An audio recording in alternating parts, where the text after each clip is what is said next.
வணக்கம். நம்மளோட வாழ்க்கையில காரணமே இல்லாம தலையை அறுத்து எடுத்துட்டு போற மாதிரி சில உறவுகள் நம்ம கூடவே இருந்து எந்த காரணத்தையும் நம்ம கிட்ட சொல்லாம ஒண்ணுமே பேசாம விட்டுட்டு போறாங்க பாத்தீங்களா? அந்த மாதிரி உறவுகளை இந்த உலகத்துல நீங்க எப்பேற்பட்ட பசைய கொண்டு ஒட்ட வைக்க நினைச்சாலும் உங்க வாழ்க்கையில அவங்கள உங்களால ஒட்ட வைக்கவே முடியாதுங்க. அவங்க கிட்ட போய் தேவையில்லாம மன்றாடி உங்களோட நேரத்தை நீங்க வீணடிச்சுட்டு உட்கார்ந்துருக்காதீங்க. சில பேர் இருப்பாங்க, இந்த காரணத்தினால உன்னை எனக்கு பிடிக்கல அப்படின்னு காரணம் சொல்லிட்டு போயிடுவாங்க. ஆனா சில பேர் இருப்பாங்க, நீங்க என்னதான் காரணத்தை கேட்டாலும் அவங்க அதை பத்தி பேசவே மாட்டாங்க. நீங்க மறுபடி அவங்க கிட்ட போய் கேட்டுட்டு இருந்தீங்கன்னா பொய்யான ஒரு காரணத்தை ஏற்கனவே அவங்க ரெடி பண்ணி வச்சிருப்பாங்க. அதனால முடிஞ்ச வரைக்கும் சொல்றேங்க, அந்த மாதிரி உங்களுக்கு தேவையே இல்லை அப்படின்னு சொல்லி வெட்டி எடுத்துட்டு போற மாதிரி உங்க உறவுகளை வெட்டி முறிச்சிட்டு போறாங்க பாத்தீங்களா? அவங்க கிட்ட நீங்களும் போய் பின்னாலேயே போய் கெஞ்சிக்கிட்டு நிக்காதீங்க. உங்களுக்கும் கொஞ்சமாவது கௌரவம் இருக்கு, உங்களுக்கும் சுயமரியாதை இருக்கு அப்படிங்கிறத நீங்க புரிஞ்சுக்கோங்க. என்னைக்குமே ஏத்துக்காத ஒரு இடத்துல, உங்களை மதிக்காத ஒரு இடத்துல நீங்க போய் போராடிக்கிட்டு மன்றாடிக்கிட்டு இருக்கிறது 10 பைசாவுக்கு பிரயோஜனமே கிடையாதுங்க. அன்பு அப்படிங்கிறது உணர்வுகள்ல இருந்து வரணும். அது அவங்களா நமக்கு கொடுக்கணுமே தவிர நாமளா அவங்க கிட்ட போய் என்னை என் மேல பாசம் வையே, உண்மையாவே நான் உங்க மேல அன்பு வச்சிருக்கேன் அப்படின்னு அவங்க கிட்ட நீங்க போய் கேட்டு கிடைக்கக்கூடியது உண்மையான அன்பே கிடையாதுங்க. முடிஞ்ச வரைக்கும் சொல்றேன், ஒருத்தர் உங்களை தேவையில்லைன்னு விட்டுட்டு போனாங்கன்னா நீங்களா தேவையில்லாத போய் அவங்க கிட்ட வீணா மன்றாடிட்டு உட்கார்ந்துருக்காதீங்க. உங்களை விட்டுட்டு விலகக்கூடிய சில உறவுகள் இருக்காங்க பாத்தீங்களா? அவங்க கிட்ட தேவையில்லாத நீங்க வாக்குவாதம் பண்ணிக்கிட்டு உங்க பக்கம் இருக்கிற உங்க தரப்புல இருக்கிற நியாயத்தை எக்ஸ்பிளைன் பண்றதை விட்டுட்டு மௌனமா அந்த இடத்த விட்டு கடந்து வர்றதுதான் உங்களுக்கு நல்லதுங்க. ஏன்னா நம்ம மனசுல அந்த அளவுக்கு ரணங்களும் வேதனைகளும் இருக்கும். அதை எல்லாத்தையும் நீங்க அவங்க கிட்ட சொல்லி புரிய வைக்கணும்னு நினைக்கிறது மிகப்பெரிய முட்டாள்தனம். நீங்க அதெல்லாம் சொல்லி புரிய வைக்கணும்னு நினைச்சீங்கன்னா கூட உணர்வுகளை அடுத்தவங்களுக்கு நம்மளால புரிய வைக்கவே முடியாது. அதுலயும் நம்மளை அவாய்ட் பண்ணிட்டு போறவங்க கிட்ட நம்மளுடைய மனசுல இருக்கிற அந்த கஷ்டங்களையும் காயங்களையும் நீங்க பகிர்ந்துக்கிட்டீங்கன்னு வச்சுக்கோங்களேன், அதை புரிஞ்சுக்கிற அளவுக்கு அவங்களுக்கு கெப்பாசிட்டியே கிடையாது. ஏன் இதை நான் சொல்றேன்னா, உண்மையாவே அவங்க உங்களை புரிஞ்சுக்கிட்டு இருந்திருந்தாங்கன்னா உங்களை விட்டு விலகக்கூடிய ஒரு சூழ்நிலையே வந்திருக்காது. அப்படி வரும்போது நீங்க அவங்க கிட்ட போய் கெஞ்சிக்கிட்டு இருக்கிறது வேஸ்ட் ஆஃப் டைம், 10 பைசாவுக்கு பிரயோஜனம் இல்லை அப்படிங்கிறது நல்லா புரிஞ்சுக்கோங்க.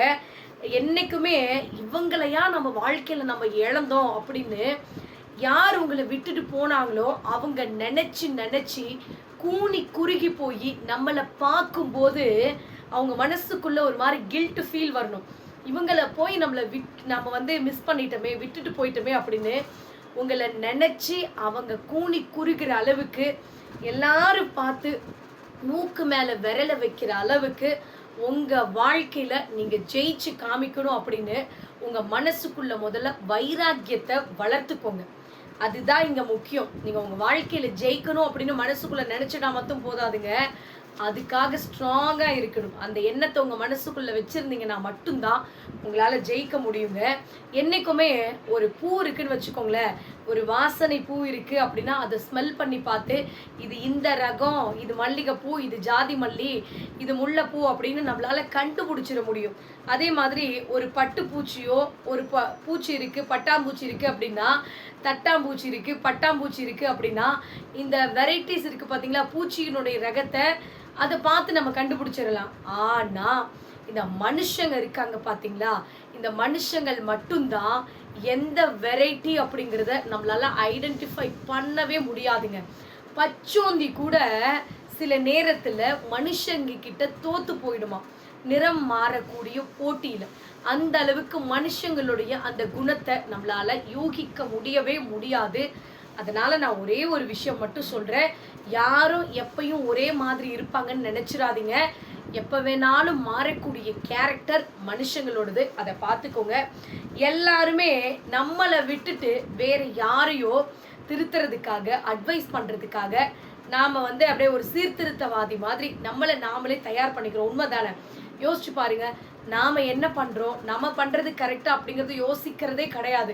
ஆனால் அடுத்தவங்க பண்ணுறது தப்பு அப்படின்னா அவங்கள திருத்துறதுக்காக மட்டும் நம்ம முன்ன போய் நிற்போம். இதுதான் ரியல் லைஃப். உண்மைதானே? உண்மைன்னா மறைக்காமல் கமெண்ட் பண்ணுங்கள். என்றைக்குமே குழம்புல எப்படி மிளகாப்பொடி இருந்துச்சுன்னா தான் அந்த குழம்பு சுருக்குன்னு டேஸ்ட்டாக இருக்குமோ, அதே மாதிரி தான் உறவுகளுக்குள்ள அந்த இடத்துல கொஞ்சம் கோபம் இருந்துச்சுன்னா காரசாரமாக சுருக்குன்னு அந்த உறவுகளுக்குள்ளேயும் அப்போ தான் ஒரு எப்படி சொல்கிறது, ஒரு இன்ட்ரெஸ்ட் இருக்குன்னு வச்சுக்கோங்களேன். எப்பயுமே கோவமே படமாட்டாங்க, எப்பயுமே கொஞ்சம் கூட முகம் காமிக்க மாட்டாங்க, அப்படிலாம் யாராலையுமே இருக்க முடியாதுங்க. எப்போ எல்லார்கிட்டையும் ஒரு சிலரால் சகஜமாக நடந்துக்க முடியுதோ அவங்க தான் அவங்களுடைய உண்மையான உணர்வுகளை வெளிப்படுத்துகிறாங்க அப்படின்னு அர்த்தம். அதுக்காக அவங்க கோவப்பட்டுட்டாங்க, நான் பேச மாட்டேன், எனக்கு அவங்கள பிடிக்கல அப்படின்லாம் தயவு செஞ்சு நினைக்காதீங்க. அவங்களுடைய உண்மையான உணர்வுகளை உங்ககிட்ட பகிர்ந்துக்கிறாங்க. அதுக்கு மதிப்பு கொடுத்து அதுக்கு என்ன பண்ணணும், ஓகே இப்போ கோவம் வருதா, அடுத்த நிமிஷம் நம்மளோட வாழ்க்கையில் நிச்சயமாக சந்தோஷம் இருக்கும் அப்படின்னு வாழ்க்கையினுடைய யதார்த்தத்தை புரிஞ்சுக்கிட்டு நம்ம பயணிக்க ஆரம்பிக்கணுங்க. என்றைக்குமே வெறும் தண்ணியை மட்டுமே உத்து பார்த்துக்கிட்டே இருக்கிறதுனால நம்மளோட வாழ்க்கையில் நம்மளால் கடலை கடக்கவே முடியாதுங்க.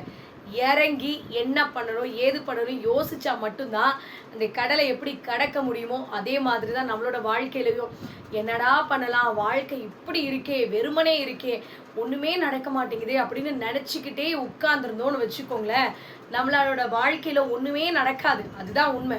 ஸோ கொஞ்சமாவது லைஃப்பில் அடுத்து என்ன பண்ணலாம், நம்ம இப்படியே உட்கார்ந்துருக்கமேனு கொஞ்சமாவது யோசிக்க ஆரம்பிங்க. நமக்கு என்ன திறமை இருக்குது, நம்மளால் என்ன பண்ண முடியும் அப்படின்னு யோசிக்க ஆரம்பித்தா மட்டும்தான் வாழ்க்கையில் நீங்கள் ஜெயிக்கிறதுக்கான பாதை உங்களுக்கு தெரியும். அப்படி இல்லை அப்படின்னா ஒன்றுமே பார்த்துக்கிட்டே அடுத்தவன் அப்படி வளர்றான், இவன் இப்படி ஜெயிக்கிறான்னு அடுத்தவங்களை பார்த்துக்கிட்டு நமக்கு டென்ஷன் ஆகிட்டே உட்காந்துருக்க வேண்டியதான். என்றைக்குமே மகிழ்ச்சியாக சந்தோஷமாக இருக்கிறது ரொம்ப எளிமையான ஒரு விஷயம்தான். ஆனால் எளிமையாக இருக்கிறது தான் ரொம்ப கஷ்டமான ஒரு விஷயம். உண்மைதானே? நிறைய பேருக்கு அதுதாங்க, எது சாதாரண விஷயம் அப்படின்னு நாம் நினைக்கிறோமோ அதுதான் இங்கே நிறைய பேருக்கு கஷ்டமாக மாறிடுது. அதுதான் உண்மைங்க. இந்த உலகத்தில் நாம் தவறாக நாம் பார்க்குற எல்லாத்தையும் நாம் தப்பாக பார்த்துறோம். சில இடத்துல பார்த்துட்டு இந்த உலகம் ஏன் இவ்வளோ கொடூரமாக இருக்குது, காரணம் என்னென்னா நாம் பார்க்குற மனுஷங்க, நாம் புரிஞ்சுக்கிற விதம் அப்படின்னு ஒன்று இருக்குது. அதை மட்டுமே நாம் பார்த்துட்டு உலகத்தில் இருக்கிற எல்லாத்து மேலேயும் தூக்கி பழிய போடுறது. ஸோ அந்த மாதிரியும் சில மனுஷங்க இருக்காங்க. ஸோ தயவு செஞ்சு பார்க்குற கோணத்தை சரியாக பாருங்கள், நடக்கிற எல்லாமே நல்லதாகவே நடக்குங்க. என்றைக்குமே முள் எங்கே இருக்குன்னு தெரிஞ்சால் மட்டும்தான் அந்த முள்ளை நம்மளால் எப்படி எடுக்க முடியும் அப்படின்னு அதுக்கான சொல்யூஷன் தெரியும். அதே மாதிரி தான் நம்மளோட லைஃப்பில் சில பேர் பிரச்சனைகளை பற்றி யோசிக்கவே மாட்டாங்க. ஏன்டா இந்த பிரச்சனை வந்துச்சு, எப்படி வந்துச்சுன்னு யோசிக்கவே மாட்டாங்க. பிரச்சனை வந்துருச்சு, உட்காந்து அழுகிறது, மன உளைச்சல் ஆகிறது, ஸ்டேட்டஸ் வைக்கிறது, எல்லார்கிட்டையும் நம்ம டென்ஷனாக ஒரு மாதிரி பிரச்சனையில் இருக்கிற மாதிரியே எல்லார்கிட்டையும் காமிச்சு சிம்பத்தி கிரியேட் பண்ணுறது. தயவு செஞ்சு அது வேஸ்ட்டுங்க. நீங்கள் சிம்பத்தி கிரியேட் பண்ணுறதுனால அடுத்தவங்க வந்து உங்களோட பிரச்சனையை சால்வ் பண்ணவே மாட்டாங்க. ஒரே ஒரு விஷயத்த புரிஞ்சுக்கோங்க, உங்கள் வாழ்க்கையில் உங்களுடைய பிரச்சனையாக இருந்தாலும் சரி, கஷ்டம் நஷ்டம் எதுவாக இருந்தாலும் நீங்களாக முயற்சி பண்ணால் மட்டும்தான் உங்களால் சரி பண்ண முடியுமே தவிர அடுத்தவங்க வருவாங்க, இவங்களுடைய சிம்பத்தி இருக்குது, அவங்க வந்து நம்மளை அப்படியே பாவமாக பார்ப்பாங்க, நிச்சயமாக அவங்க நம்மளுக்கு ஹெல்ப் பண்ணுவாங்க அப்படின்னு தயவு செஞ்சு யாருடைய பாவமும் உங்களுக்கு தேவையில்லை. யாரும் உங்களை பார்த்து பரிதாபப்படணும் அப்படின்னு அவசியமும் கிடையாது. அப்படிங்கிறத நீங்கள் புரிஞ்சுக்கிட்டிங்கனாவே நிறைய விஷயங்களுக்கு நம்ம அடுத்தவங்களை டிபெண்ட் பண்ணி இருக்கணும் அப்படின்னு அவசியமே கிடையாது. நம்ம அடுத்தவங்களை சார்ந்து இருந்தால் மட்டும்தான் நமக்கு ஏமாற்றம் அப்படிங்கிற ஒரு விஷயம் நிச்சயமாக வருங்க. எந்த அளவுக்கு நம்ம அடுத்தவங்க கிட்ட எதிர்பார்த்து நிற்கிறோமோ அந்த அளவுக்கு நமக்கு ஏமாற்றம் அப்படிங்கிற ஒரு விஷயம் நிச்சயமாக கிடைச்சே தீரும். முடிஞ்ச வரைக்கும் அடுத்தவங்களை சார்ந்து நிற்காதீங்க.